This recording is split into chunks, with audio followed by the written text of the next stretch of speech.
It is my honor to give the call to worship at this 73rd National Prayer Breakfast. Shout with joy to the Lord, all the earth. Worship the Lord with gladness. Come before him singing with joy. Acknowledge that the Lord is God. He made us, and we are his. We are his people, the sheep of his pasture. Enter his gates with thanksgiving. Go into his courts with praise. Give thanks to him and praise his name. Continue forever, and his faithfulness will continue forever and bless us in all of our tomorrows. Amen.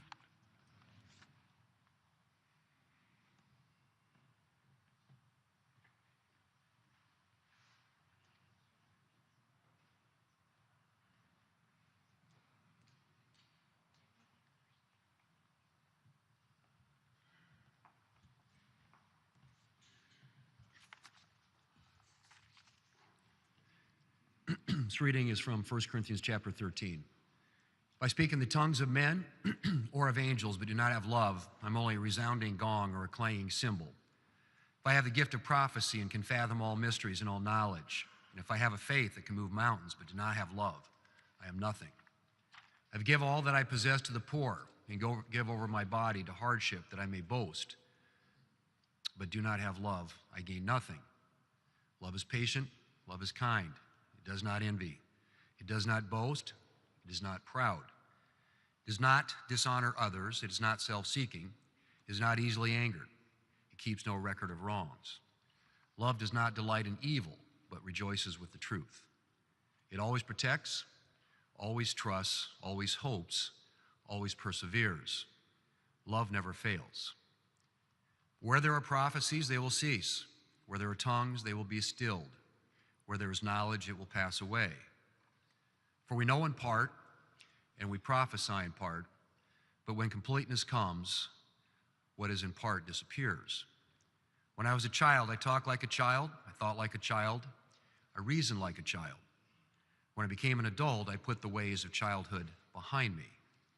For now we see only a reflection in a mirror, but then we shall see face to face. Now I know in part, then I shall know fully, even as I am fully known.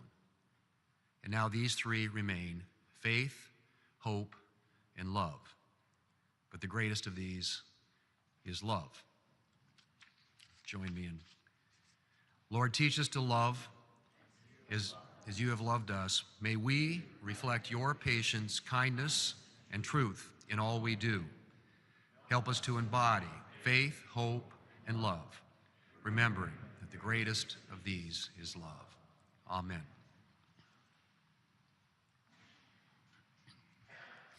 A reading of Psalm 23 and some words to guide all of us in our work. The Lord is my shepherd, I shall not want. He maketh me lie down in green pastures. He leadeth me beside the still waters. He restoreth my soul. He leadeth me in the paths of righteousness for his name's sake. Yea, though I walk down the valley of the shadow of death, I will fear no evil, for thou art with me. Thy rod and thy staff, they comfort me. Thou preparest a table before me in the presence of mine enemies. Thou anointest my head with oil, my cup runneth over. Surely goodness and mercy shall follow me all the days of my life, and I will dwell in the house of the Lord forever. And the people respond, the Lord is our shepherd, we shall not want. In green pastures and still waters, he restores our souls. Even in the darkest valleys, we will fear no evil, for his presence is our comfort and strength. Surely his goodness and mercy will follow us all our days, and we will dwell in the house of the Lord forever. Amen.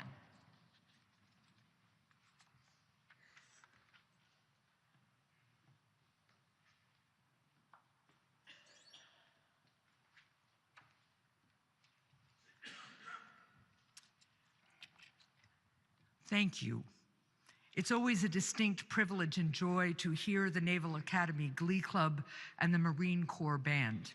The Naval Academy Glee Club has moved and delighted audiences since 1845 in venues from Carnegie Hall to the Vatican. The Marine Corps Band has performed at nearly every inaugural. They accompanied Lincoln when he went to dedicate a cemetery at Gettysburg. They helped us hail the unveiling of the Statue of Liberty, and they welcomed Winston Churchill to the White House. Truly, the story of America has always been accompanied by the rhythms and harmonies of the Marine Corps Band and the Naval Academy Glee Club. And as we give them a warm welcome, please rise and join them as they lead all of us in song.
Ladies and gentlemen, please welcome the 47th President of the United States, Donald J. Trump.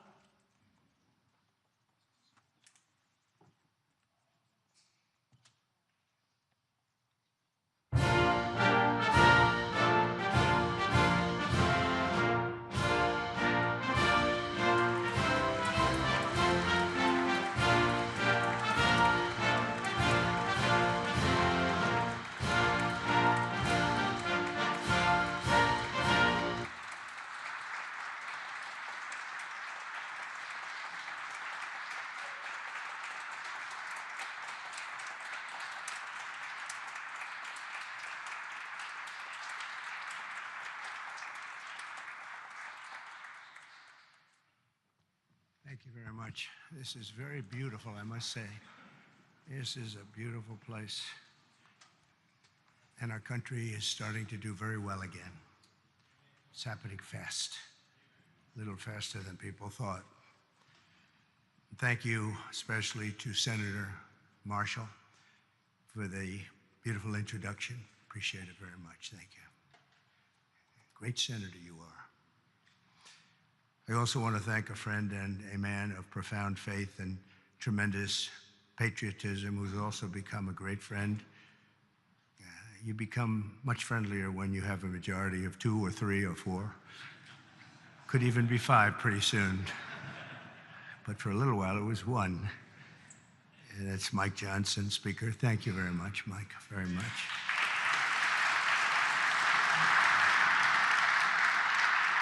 And thanks as well to somebody who's doing a fantastic job, Senator Thune. Thank you very much, Senator. It's not easy. It's not easy. It's really great. And Leader Scalise, Steve, wherever you may be, I know I think you're here someplace. There he is, a brave guy, too. A brave guy, I always say it. And Senator Chuck Schumer. Chuck, thank you very much. Thank you. Senator Hassan, thank you very much. Thank you, very nice to see you. Congressman Jeffries, thank you. And many other very distinguished leaders in the room. It's a great group of people. If we could ever come together, it would be unbelievable. It may not happen, but it should, and maybe it will. From the earliest days of our republic, faith in God has always been the ultimate source of the strength that beats in the hearts of our nation. We have to bring religion back. We have to bring it back much stronger. It's one of the biggest problems that we've had over the last fairly long period of time.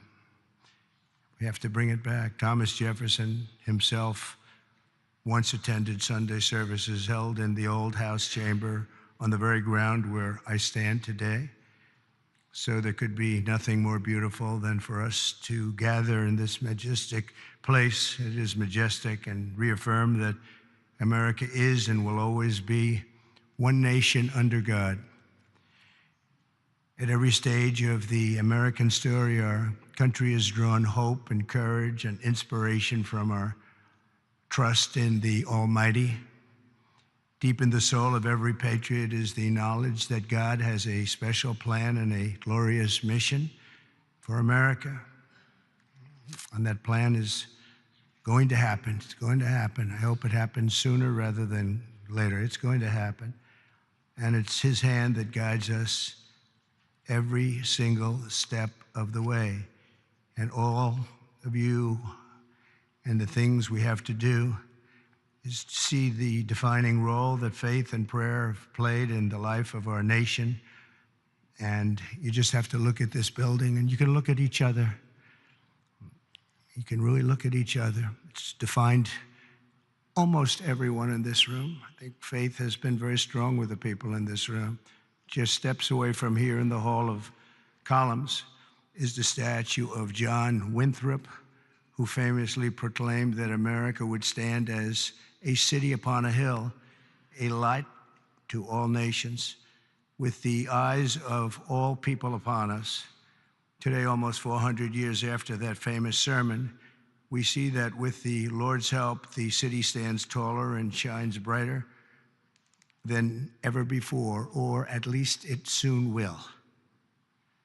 In that same hall, we also find the statue of the great Roger Williams, who founded the state of Rhode Island, named its capital city Providence, and built the first Baptist church in America. It's Williams that we have to thank for making religious liberty part of the bedrock of American life. And today we must protect the fundamental freedom with absolute devotion. We must stand strong, just like generations of Americans have done on the battlefields all around the world. Feet away from the magnificent rotunda, another statue watches over visitors to the Capitol.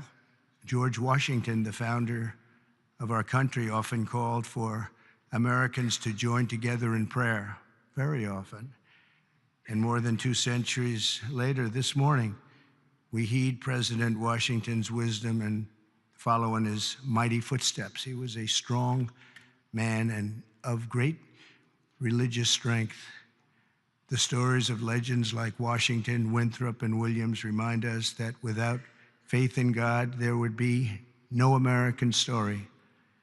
Every citizen should be proud of this exceptional heritage. We have an unbelievable heritage, and we have to use that and make life better for everyone. That's why as we approach the 25th times 10 anniversary, think of that, 250 years we'll be celebrating next year of our country's founding. I have signed an executive order to resume the process of creating a new national park full of statues of the greatest Americans who ever lived. We're going to be honoring our heroes, honoring the greatest people from our country. We're not going to be tearing down, we're going to be building up.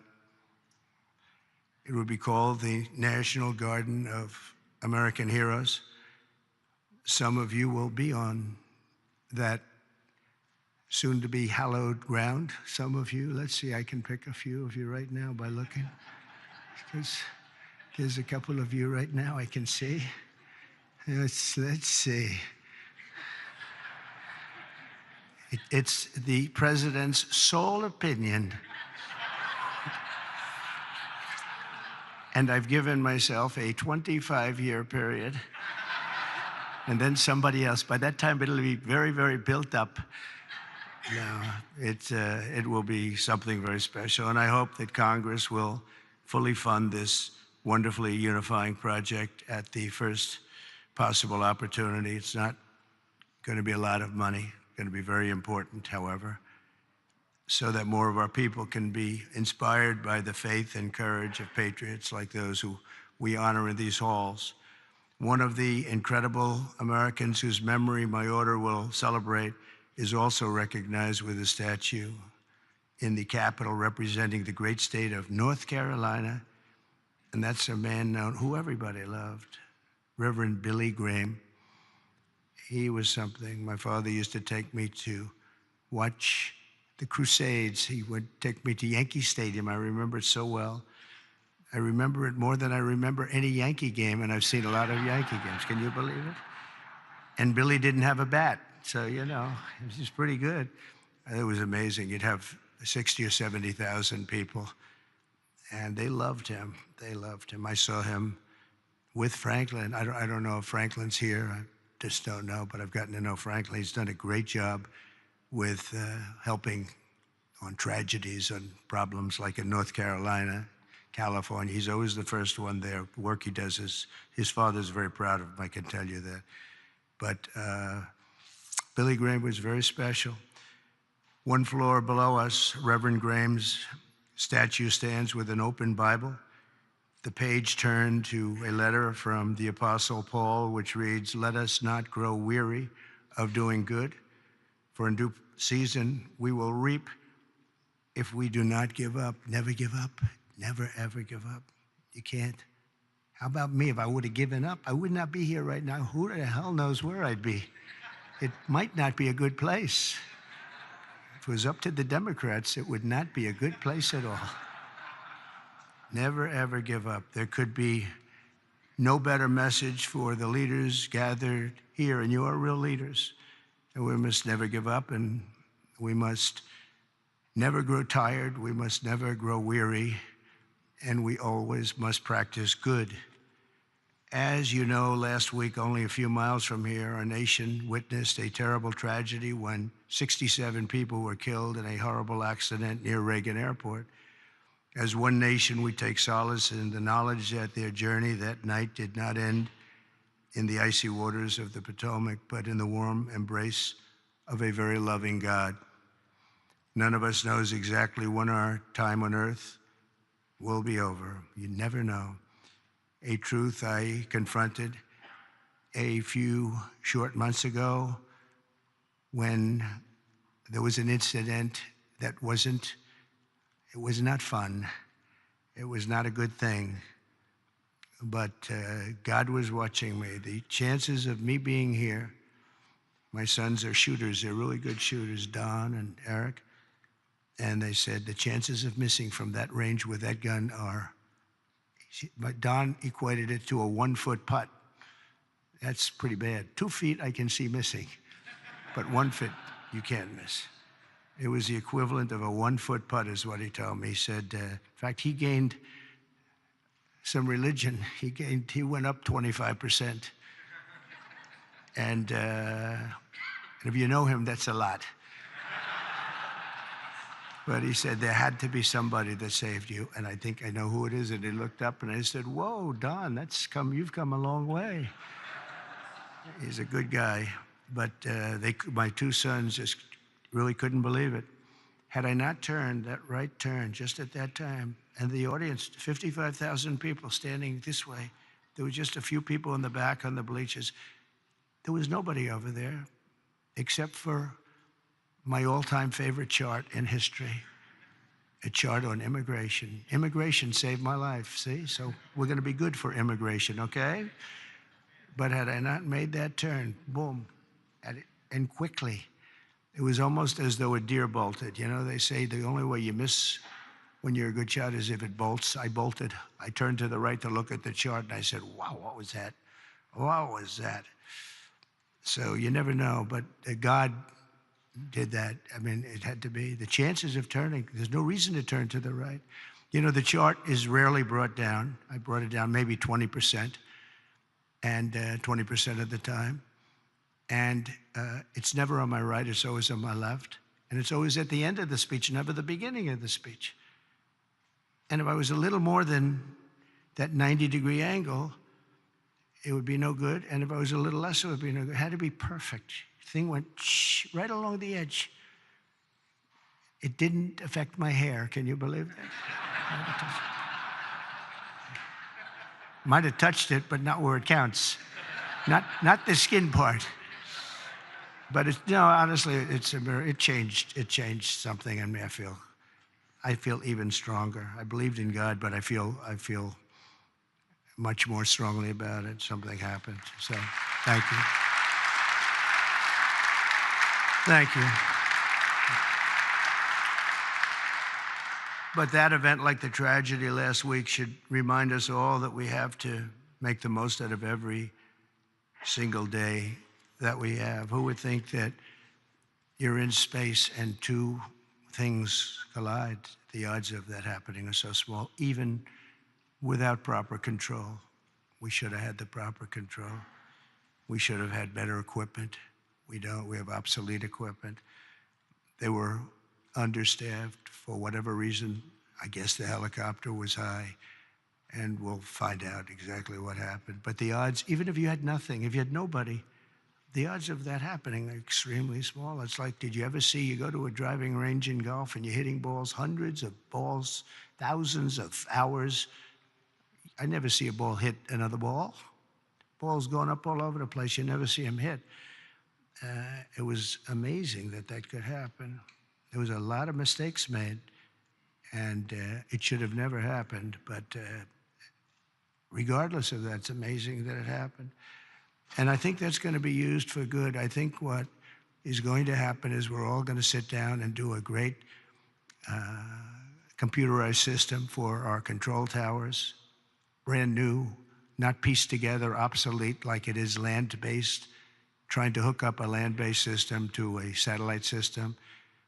And the first thing that some experts told me when this happened is you can't hook up land to satellites and you can't hook up satellites to land. It doesn't work. We spent billions and billions of dollars trying to renovate an old broken system instead of just saying, cut it loose, and let's spend less money and build a great system done by 2 or 3 companies, very good companies, specialists, that's all it is. They used 39 companies. That means that 39 different hookups have to happen. And I don't know how many people of you are good in terms of all of the kind of things necessary for that, and it's very complex stuff.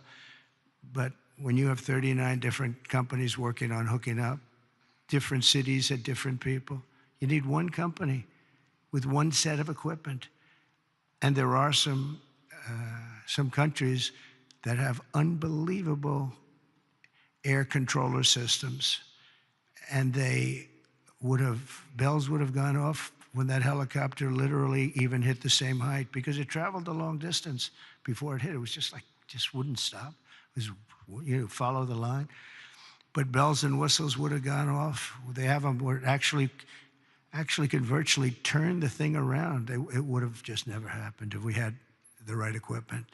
And one of the things that's going to be, I'm going to be speaking to John and to Mike and to Chuck and to everybody. We have to get together and just, as a single bill, just pass where we get the best control system.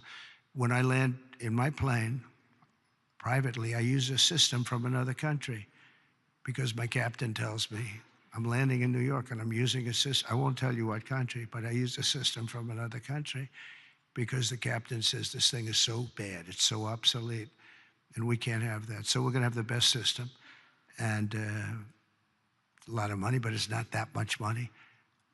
And it'll happen fast, and it'll be done by total professionals. And when it's done, you're not going to have accidents. It's just they're virtually not possible to have. Each of us is blessed with a precious chance to help lead America to renew our pledges of faith and everything else, and bring us to new heights and create a future of promise for our people and for ourselves. We have the most important people in the country in a true sense here, because you're the ones that are going to make the decision. You're the ones that are leading us into so many different things, whether it's the right air control system or the right size military, or what to do and what not to do. Most important people. And many of you are very religious. I know so many of you are very religious. And I just think that our country has been so badly hurt. We're very hurt by what COVID did to religion. It really hurt it badly. People couldn't go to church for a long period of time. Even going outside, they were given a hard time. And I'm not blaming anybody for that, but it was very hard to gather. So they start using computers, if that. And when they come back, it's just, a whole new experience they have to get used to. But it is starting to come back. We had a fantastic thing happen yesterday. The Army had the best recruitment numbers that they've had in more than 15 years. They think it could be 25 years, actually. They're going to probably put that out, but more than 15 years just now. And we were worried about it. We were talking about it numerous times that, we don't have people joining our military services. We don't have people joining our police force. We have to cherish our police. It's so dangerous. You open a car and somebody starts shooting. They have blackened windows. You don't even have any idea who's in the car. Oftentimes they have the dark windows, which are not, in theory, supposed to have, but they have them. The door opens and a gun is pointed at your face, and you can't do a thing about it. It's just nothing you're going to do about it. Your friends will take them out. It's happened so many times, but it's such a dangerous thing. We have to cherish these people. So today we join our hearts and prayers in